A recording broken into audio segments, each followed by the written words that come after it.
Good evening, everyone. Welcome to the Aquarium. I'm Jerry Schubel, president of the Aquarium. It's good to see all of you who are here in person, and I want to welcome all of those who are watching remotely. I'd like to start by thanking our sponsors, Gazette Newspapers and the Courtyard Marriott downtown. And for those of you in the theater, if you would silence your cell phones, please, and refrain from texting or tweeting for the next hour, we would appreciate it. Tonight, I'm very pleased to welcome attorney James Gesualdi, who will discuss current approaches to animal care at zoos, aquariums, and wildlife parks. And the title of his talk is Shifting from Being Right to Doing Right for Animals. He's a lawyer from the East Coast. You can tell he's from the East Coast and that he's a lawyer by the suit he's wearing. Out here, we don't wear suits, Jim. Gesualdi is an animal attorney based on Long Island, New York. He's the author of the book, Excellence Beyond Compliance, Enhancing Animal Welfare Through the Constructive Use of the Animal Welfare Act. Great book, and I'm sure he will be happy to autograph one if you want to get one after his talk. He writes a column regularly for the San Diego Zoo Global Academy. It's their e-newsletter, and his column is always on the continuous improvement in animal welfare. He's been a law professor at Hofstra University on Long Island. He's the founding member and has served as chair on the New York State Bar Association Committee on Animals and the Law, founding co-chair of the Suffolk County Bar Association's Animal Law Committee, and vice chair of the American Bar Association's Tort Trial and Insurance Practice Section for Animal Law Committee. Got his bachelor's degree from Lawrence University, a master's degree in political science from Stony Brook University on Long Island, and his JD degree from Hofstra University School of Law. And when he was getting his JD degree, he served as the notes and comments editor of the Hofstra Law Review. In 2018, he was the inaugural recipient of the New York State Bar Association Committee on Animals and the Law's Exemplary Service Award. It's a pleasure to welcome back a friend of longstanding, James Gesualdi.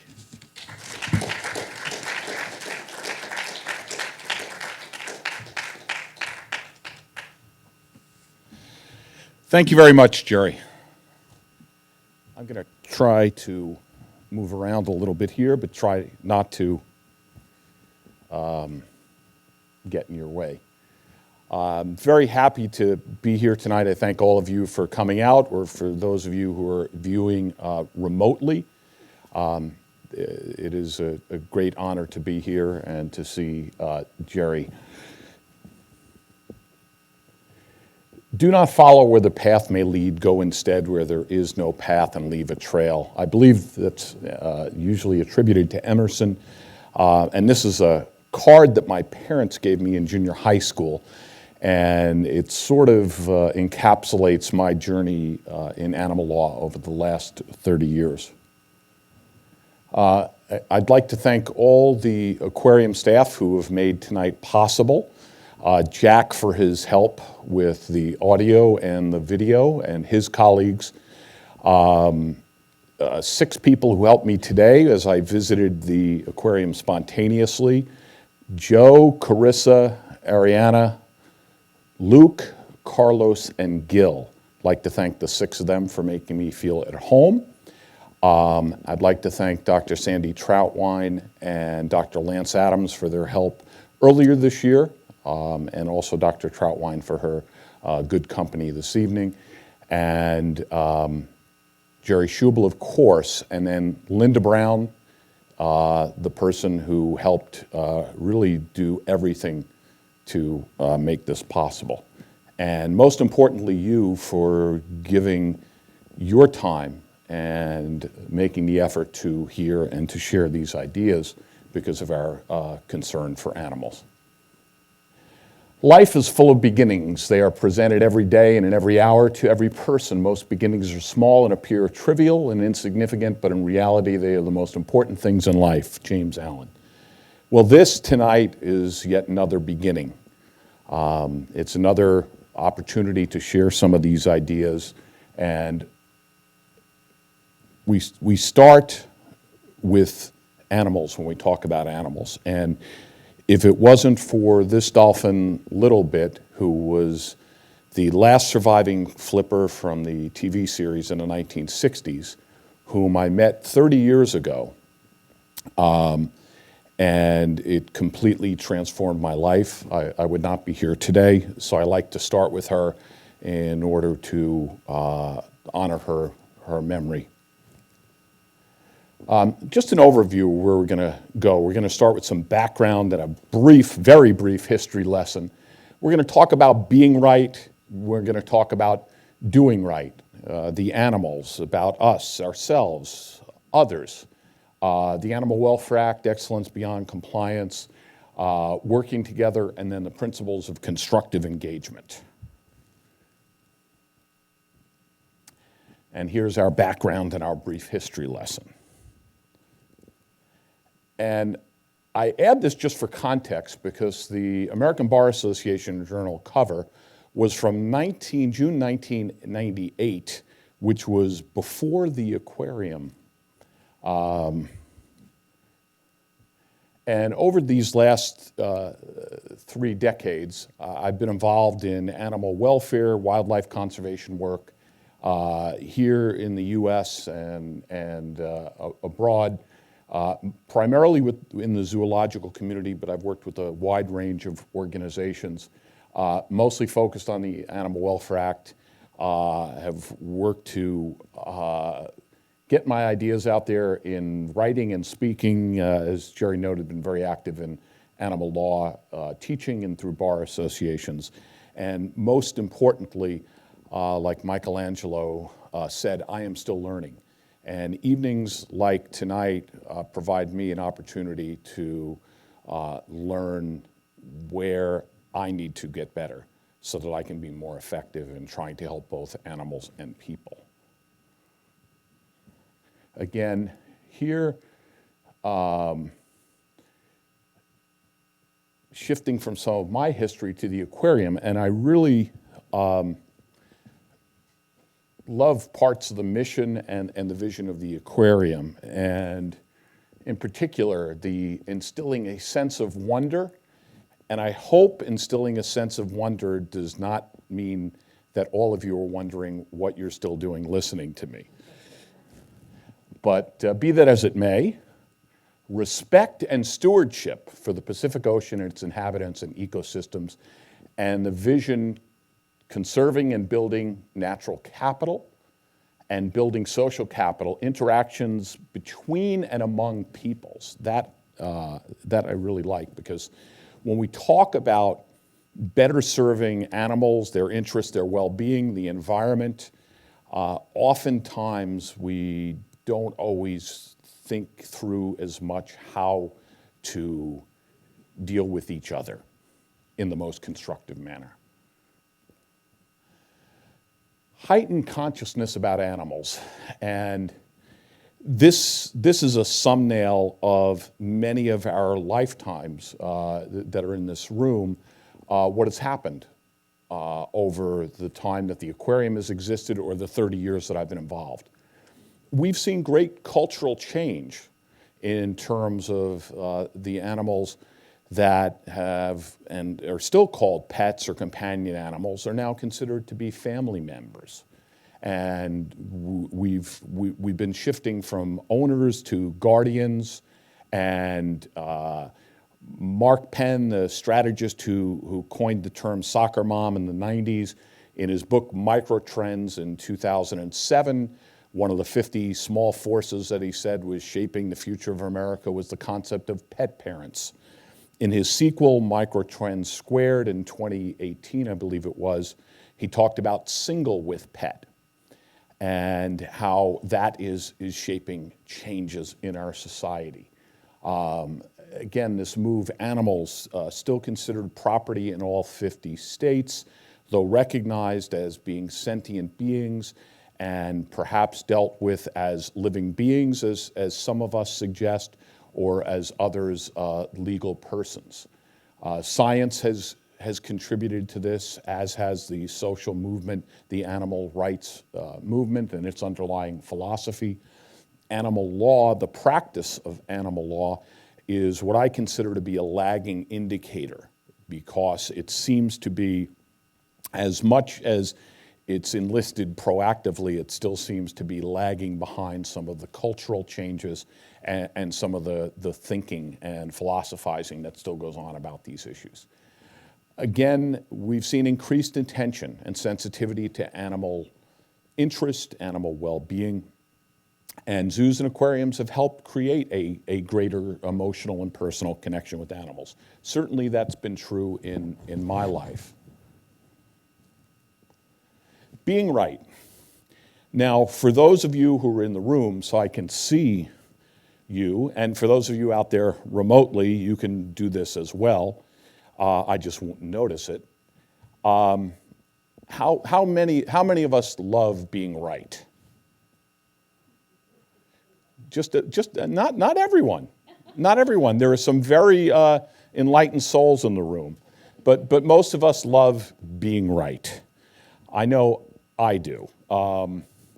And sometimes that's good. Maybe that validates something that is truly right, and maybe there are better ways.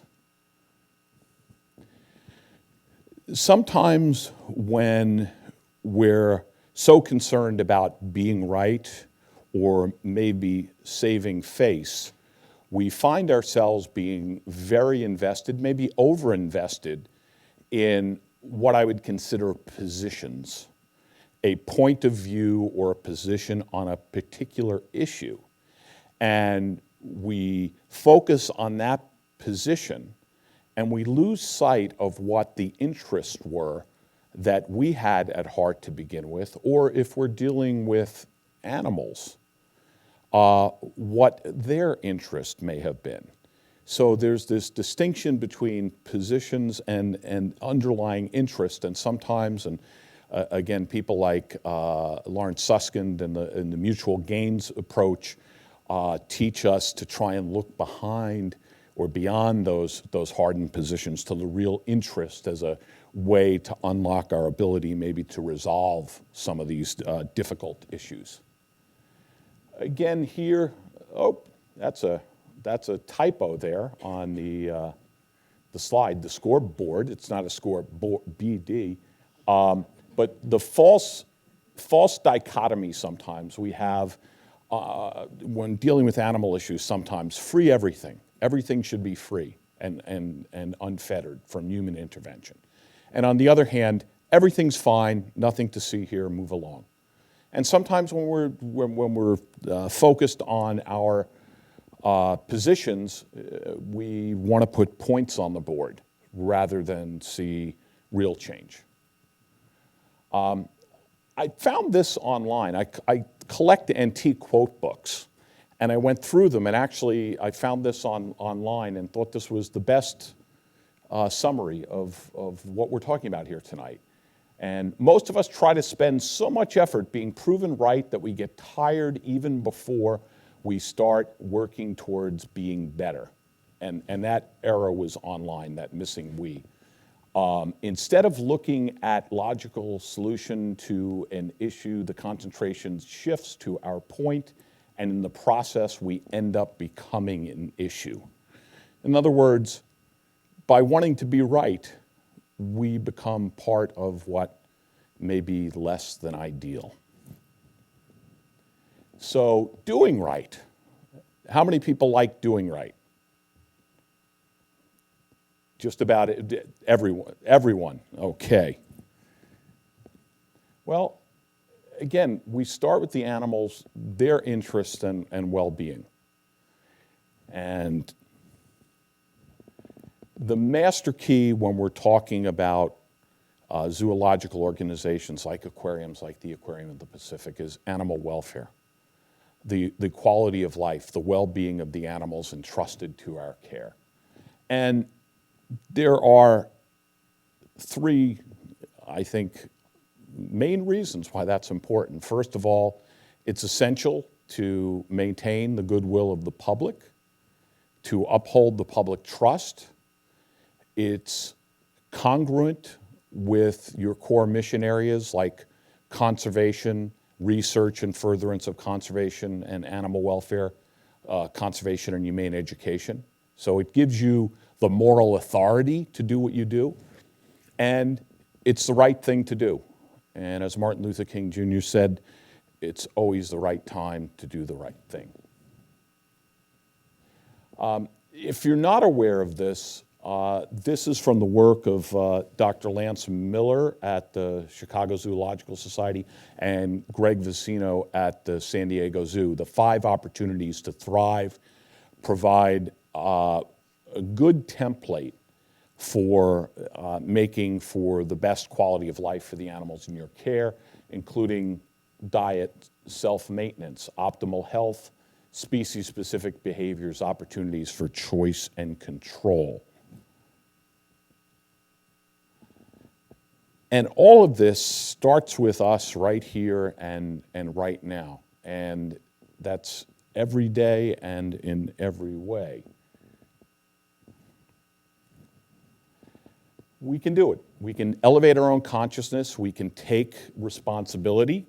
We can get into constructive action and make a difference for animals and people. And this, when we're dealing with ourselves or others, I like coming back to this quote from Steve Chandler, who's one of my favorite authors, because basically what it's saying there is everything starts with us, even motivating others. And it always occurs through inspiration. It never occurs through someone criticizing you, fixing you, making you wrong, hurting your feelings, and making you defensive. That is not an effective route to change. It will not change another person. Now, I like to say when I read this quote, I probably would have been a much better father had I read that when my 20-something-year-old daughters were infants. But I think it is very much true. And judging from my own experience, having been inspired to do this 30 years ago, it amazes me that in today's world, some of us can be good at inspiring people who agree with us. Others can sometimes inspire people who don't have any particular point of view. And what we really need is to be able to find ways to inspire people who don't necessarily look at things the same way we do. And find inspiration from them ourselves.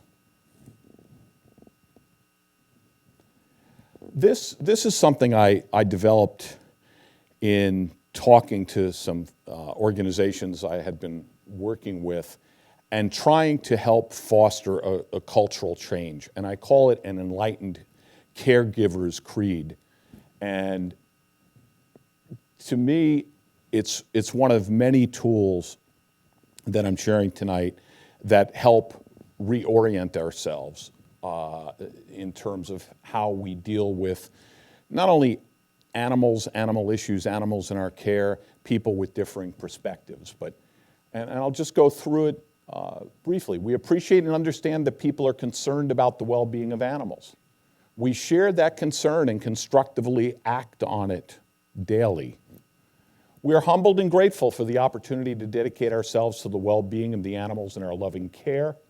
While respectful of differences, the one difference we focus on daily is the positive difference we can make in the lives of animals here and everywhere. We thoughtfully consider any reasonable concern, constantly review ongoing developments here and throughout the world so as to continuously improve our service on behalf of animals. We put proactive thinking into good practices as we change and innovate in ways that incorporate the best interest of the animals. That talks about the animals' interests, it talks about their well-being, it talks about the importance of our care, that it's loving care, that we're respectful of differences and that we use those differences, we use concerns, we use what we see going on in the world to get better. That is one of the ways in which we shift from being right to doing right. And again, by focusing not on ourselves and our views, but on the animals that we're here to serve. Love this quote from Anthony DeMello. "Nothing has changed but my attitude. Everything has changed." Engaging others. And at the beginning of the Excellence Beyond Compliance book, I start with the great law of peace, which is respect for all life is the foundation.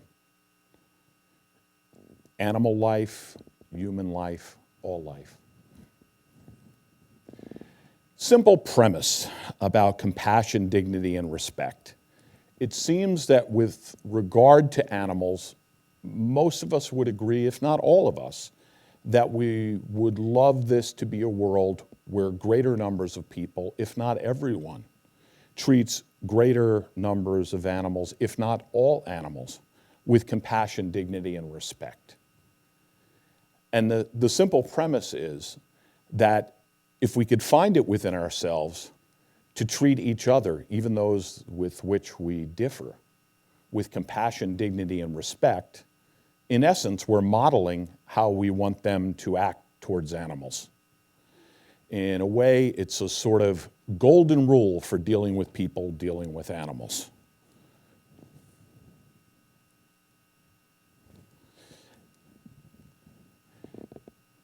This is a lot of text. It is from the Pope's encyclical on the environment, and it has been often quoted by animal protection leaders. And why I find this so powerful is it talks about everything being connected in terms of how we treat people, animals, and the environment, and that we have but one heart. And if we don't use that one heart to deal compassionately with each other or with animals, ultimately that will affect people and animals, or animals and people. Understanding and leveraging the Animal Welfare Act and Excellence Beyond Compliance. The Animal Welfare Act is the one federal, and there are some proposals now pending that would extend this and generalize this, but it's the one federal animal welfare or anti-cruelty law with general application, but it is limited, as we will discuss.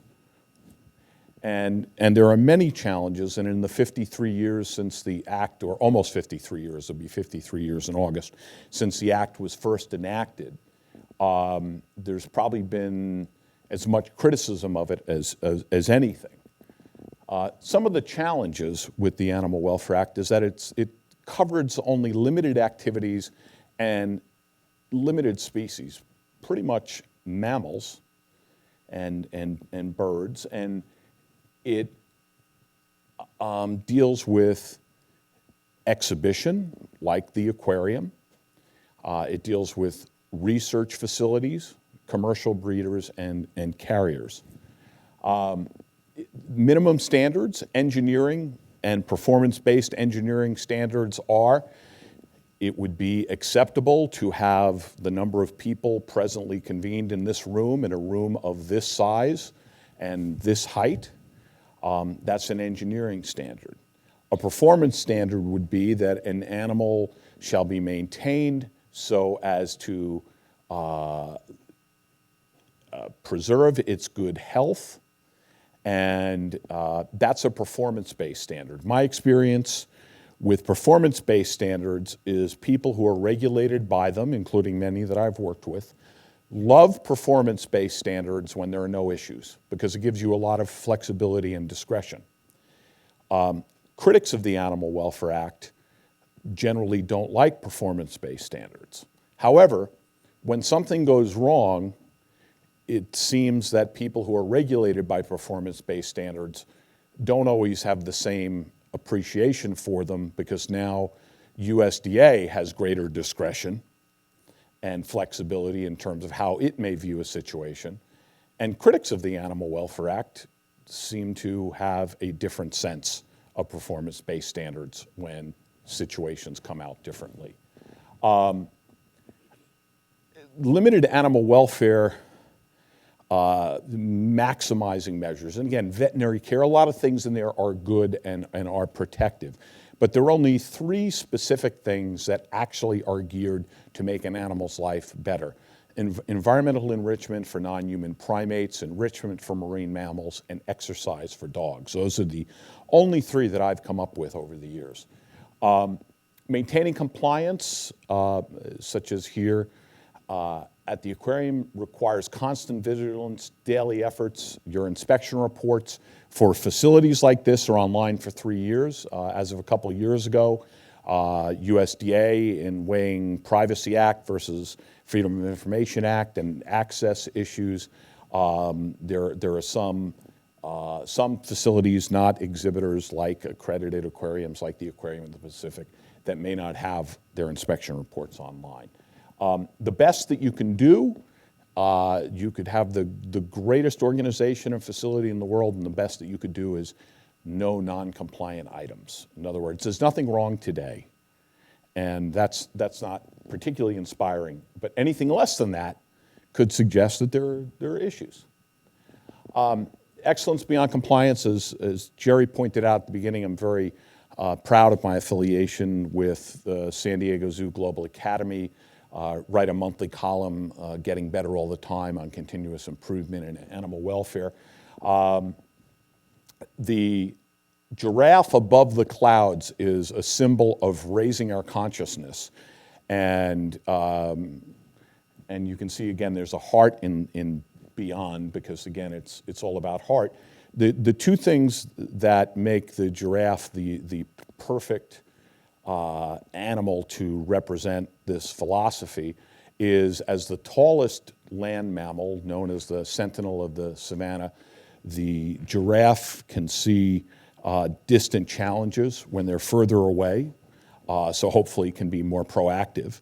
And in addition, because of its tall height, the giraffe has an extraordinarily large heart.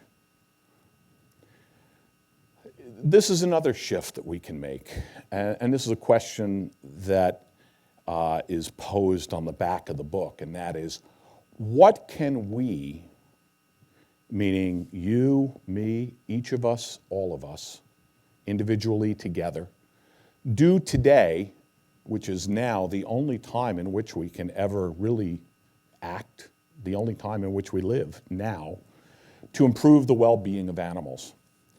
And it's a question that I've posed before all sorts of people in all sorts of groups, and again, it reorients us to what's important and what we're doing and what we can do, and importantly, what we can do together. Excellence beyond compliance, if you look here, you have the Animal Welfare Act with its minimum standards. You have accreditation, as the aquarium here has, an overlay of sometimes higher standards, self-regulation, and other good practices. And then you have excellence beyond compliance.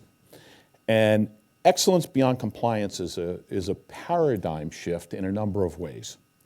One way is that much of the criticism about the Animal Welfare Act is because people treat it as, and critics view it as, the end point.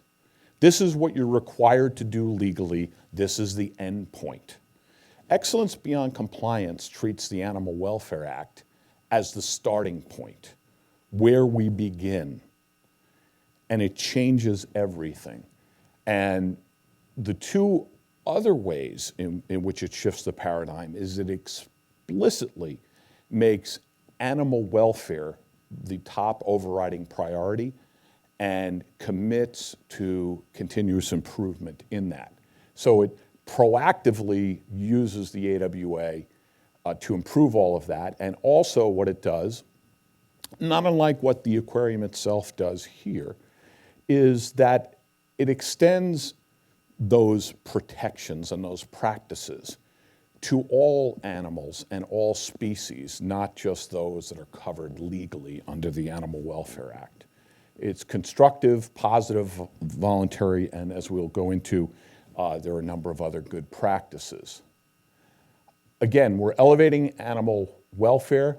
Everyone in an organization and outside an organization can make a difference, and I'll explain that a little bit more in terms of people outside, because if you deal with things like concerns, complaints, and criticism from the outside constructively, as difficult and challenging as it is, it's really an opportunity for you to stretch and grow and find ways to be better, even if it turns out that the original basis of a concern or complaint is unfounded. You can still use that moment as a vehicle for finding ways to get better. And that's, again, how you demonstrate your commitment to the animals in your care. And again, it's a matter of transforming challenges into opportunities.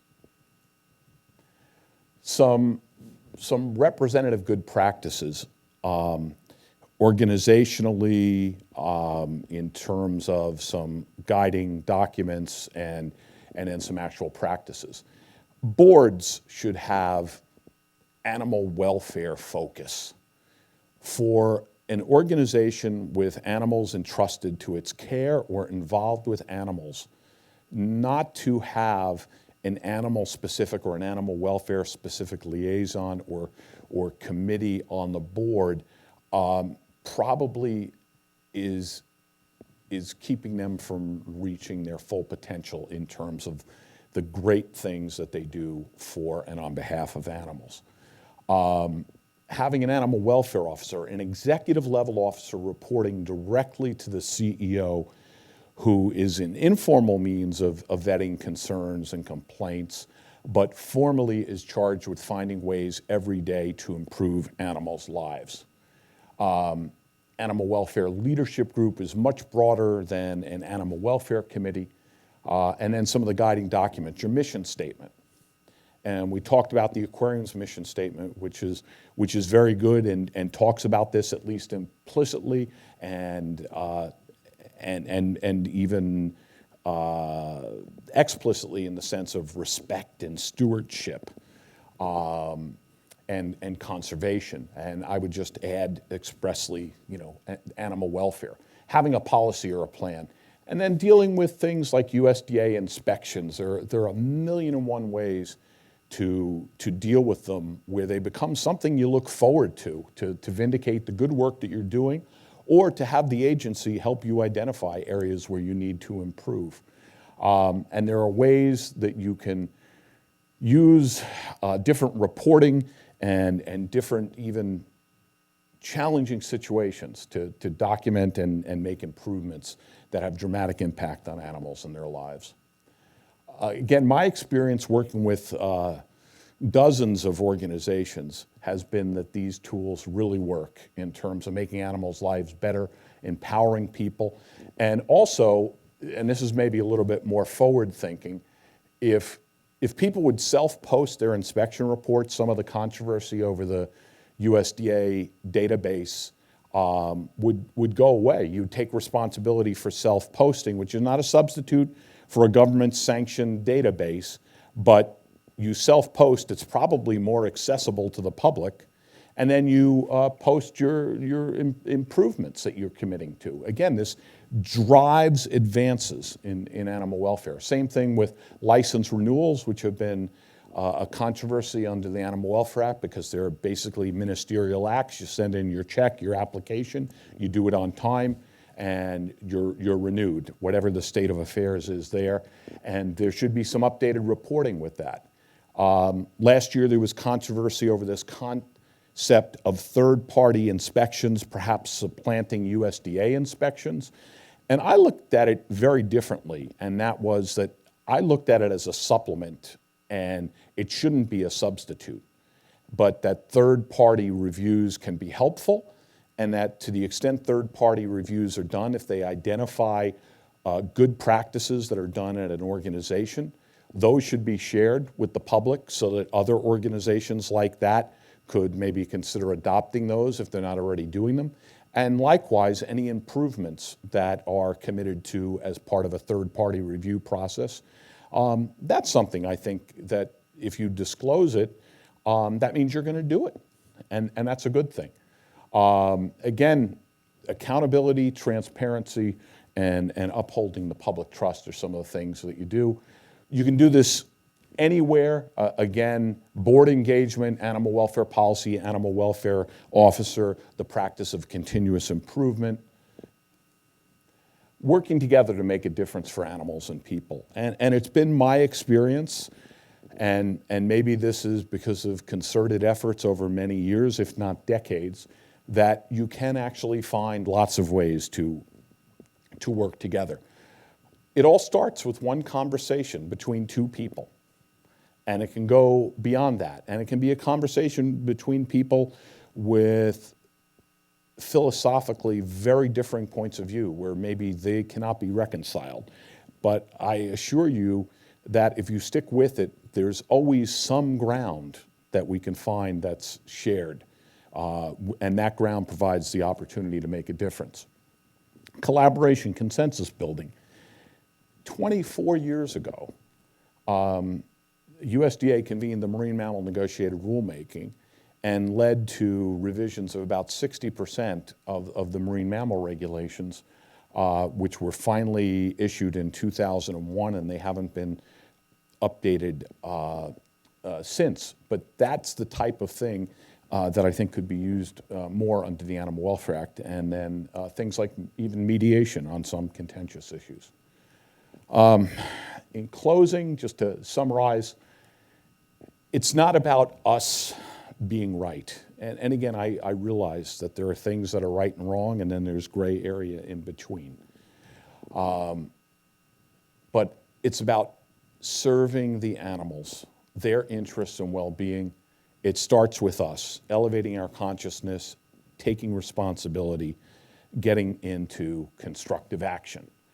The way we do the things we do, if only I could sing, matters greatly. And respectfully engaging others matters, as we have but one heart. Getting better all the time, continuously improving ourselves and our work on behalf of animals, their interest and welfare. There are ways we can come together. It's more effective. It conserves and reallocates resources in positive ways, and it creates what I consider to be sustainable change rather than manufacturing continuing conflict. We can turn challenges into opportunities and better serve animals. Unfortunately, I know that that's true because as a lawyer, one of the things that led me to this part of my career and life is getting many of those calls that I hate to receive after some unfortunate event or back-end challenge. And I know that even in those situations, we can see the wisdom of what Napoleon Hill said in Think and Grow Rich, that within every adversity is the seed of an equivalent or greater. Within every adversity, failure, or heartache is the seed of an equivalent or greater benefit. Love this Lou Holtz quote. I follow 3 rules. Do the right thing, do the best you can, and always show people that you care. And with that, thank you very much.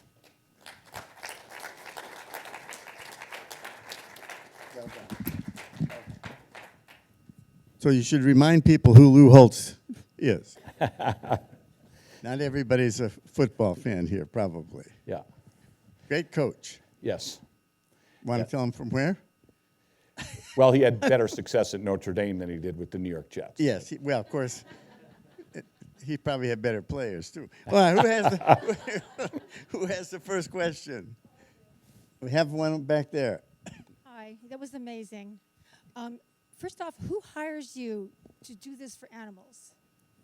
in your, I'm trying to understand how this works. And then also, how did your career get involved with Little Bit? How did the dolphin affect you to do this? Sure. I'll start with who hires me. Generally, it's zoological organizations. And in recent years, it's only accredited zoological organizations. Over the years, though, I have represented other organizations, including some sanctuaries. And the other question was about how I got started, or? How'd that dolphin affect you? Yeah, well, going back to a little bit. Yeah, back 30 years ago, I was a burnt-out young lawyer. And as some of you may be thinking, well, he's older now, probably still burnt out, so, okay. And I wound up spending a week with Little Bit and a group of cancer patients and cancer survivors. I was the only guy in the group and the only one who wasn't cancer impacted at the time. And I went down there thinking, oh my God, my life is so tough because I work so hard and I'm paid very well to do it. And I met these women who were dealing with their own mortality with strength, courage, and dignity. And I was like, wow, you know, I have to change my attitude. And then I met Little Bit and fell absolutely in love with her. And I wanted to do whatever I could to be involved. And that led in short order to doing a massive amount of pro bono work. That pro bono work eventually led to some reduced fee work, which led to lots of real work. And my wife Valerie is here, and she can attest to how at different times she has subsidized or underwritten my practice or my frolics and detours. But anyone, if I can do this, having come upon this almost accidentally, anyone can do it. Who has the next one?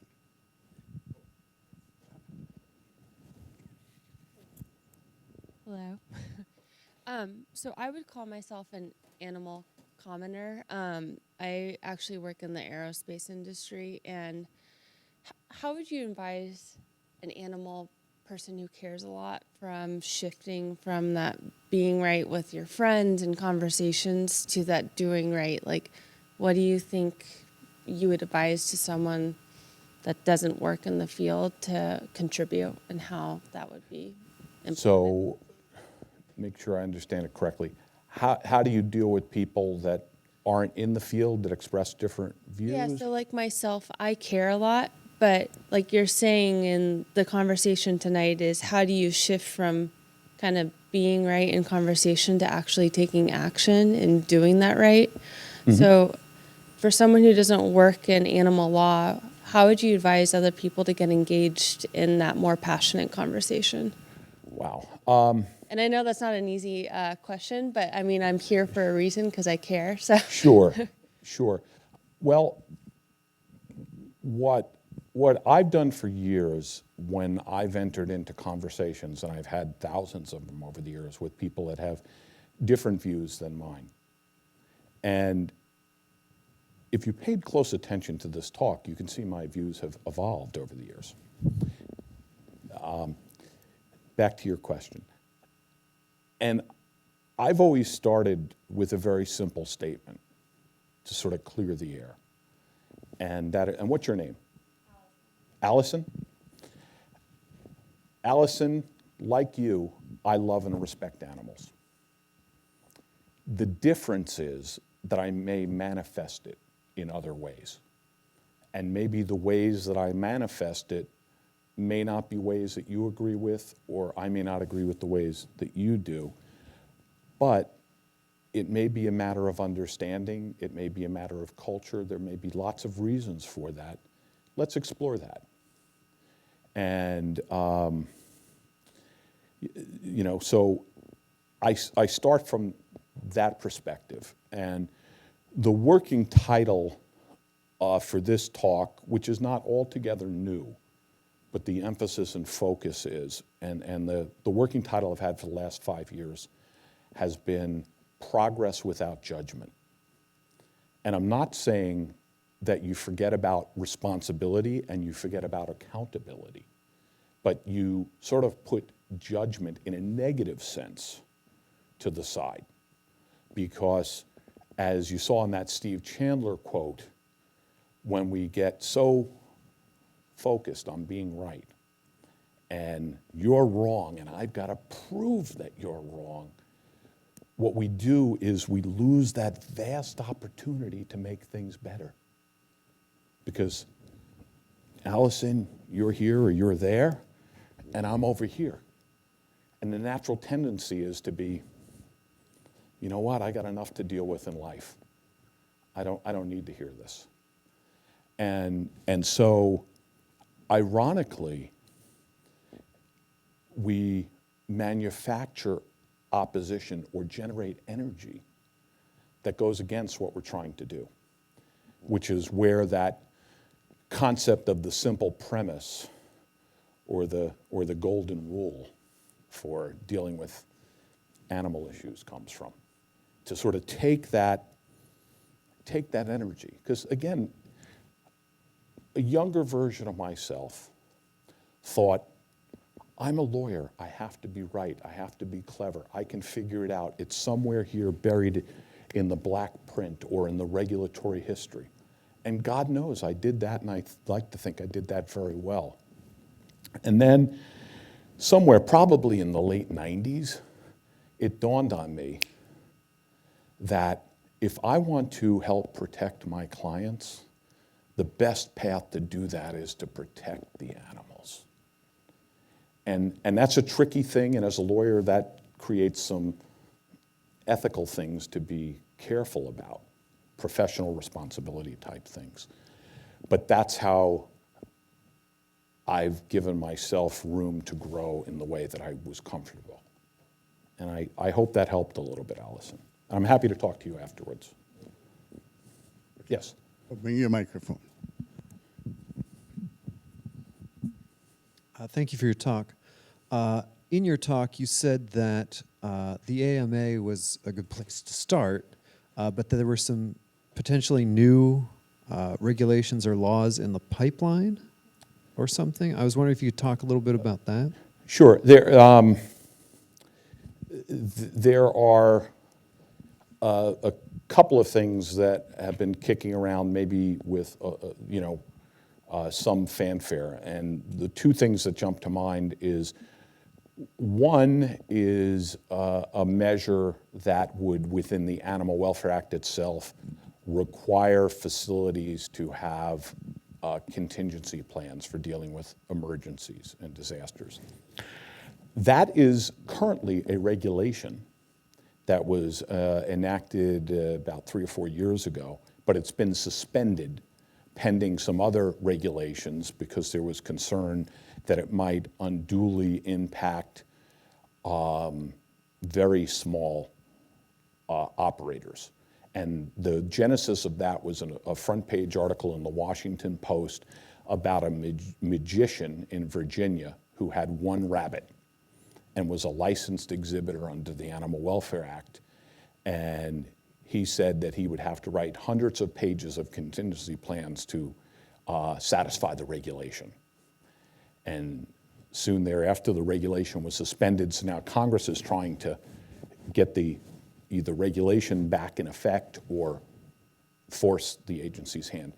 The other, there is some dealing with large-scale commercial dog breeders, and there is another proposal perhaps to make animal cruelty a federal crime. So those are some of the things that are out there. And certainly there's always an endless number of things in each state and being litigated. Other questions or comments?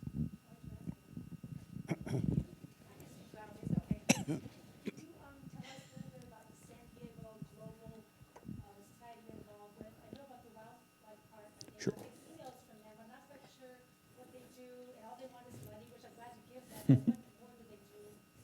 Sure. The San Diego Zoo Global Academy that I write the column for, that is an online training platform that has a broad array of courses that are intended to help elevate the practice and profession of people working in zoological organizations. There is at least one course that anyone can take, and it's the animal welfare course that they offer. And I would recommend it to everyone. I recommend it to all my clients, that they and all of their team, and not just their animal people, but everyone in the organization. So that's what they do. It's a global, worldwide training platform. I just have one more thing I want to say real quick. I'm so surprised you quoted the Pope about we are one heart when our current Pope says animals have a soul who go to heaven, and on the other hand, the church takes it back. So interesting you quoted that about we are one heart. That was very interesting. As a devout and practicing Catholic, I acknowledge your frustration. I still love the power and the beauty of those two paragraphs. And I provide both paragraph 91 and 92 because oftentimes people would only quote the one focusing on the animals. And I think when you do that, you forget what caused the challenges for the animals in the first place. You got to factor people in. Thank you very much. I'm a new member at the Aquarium, and I happen to work as an attorney and volunteer at a zoo. So when I saw this lecture, I was like, oh, I have to go. I was wondering if any of your work is with SSPs, the species survival plans, or is it more organizational based? I find that SSPs are great because they cut across organizations and unite us. Sure. A number of the organizations that I've worked with are very involved or are key contributors to the various SSPs. Where my work gets me more involved in the SSP is when the SSP or the taxon advisory groups, the tags, are sometimes I look at their guidance to help evaluate a situation. And sometimes in doing that, I maybe see opportunities that could be communicated back to the SSP or the tag, hey, maybe this is a gap. So that, so yes, lots of people I work with are players and contributors. I'm probably more involved in an indirect way. Any other questions or comments? Boy, you've got a lot of them. Just tell us an uplifting case that you were on that you would like to share with us that's would inspire us to go inspire others. Oh boy. Just pick one. Wow.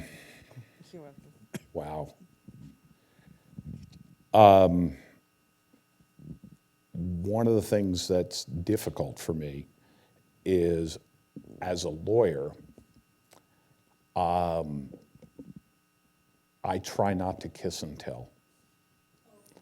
And that means when I've been involved in a situation and things work out or things get better, it's not important that I get the credit. It's the people who are doing the work. I'm just an instrument for helping them to do that. I was actually a number of years ago approached about doing an animal law or having a role in an animal law reality show. And I was very flattered, and I thought about it for 24 hours, and then I declined. And the reason was that I could just picture this. Episode 1, Jim Gesualdi divulges client confidences and secrets. Episode 2, Jim Gesualdi is disbarred. Episode 3, where is Jim Gesualdi? But I think afterwards I can talk about one heartbreaking situation maybe that turned out better.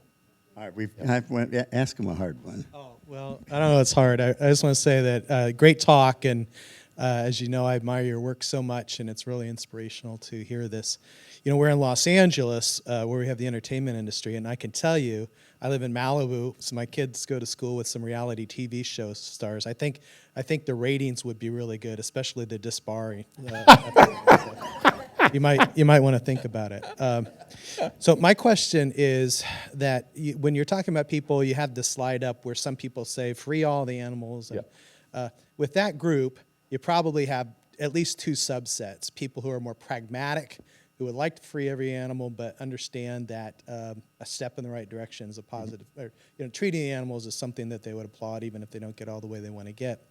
You have also people who call themselves abolitionists, as you well know. The people would say nothing short of letting all the animals free of human control of any kind is okay. How do you interact with an abolitionist? It seems like that might be more challenging, but I'd love to get your thoughts on that. Wow, that's a great question, and as you know, I interact with everyone, and I have great respect for people, even if their view, and sometimes because their view is hard and fast, because they're trying to be true to that. And I think the response that I have in situations like that is implicitly addressed in the closing chapter, in the closing page of the book. And in there, I talk about Lauren Isley's old, I think it was an essay, The Star Thrower, and we know it as the starfish story, about the two people walking along the beach and one picking up every stranded starfish and throwing it back in. And the friend says, "Why are you doing that? You can't save all the starfish along this beach."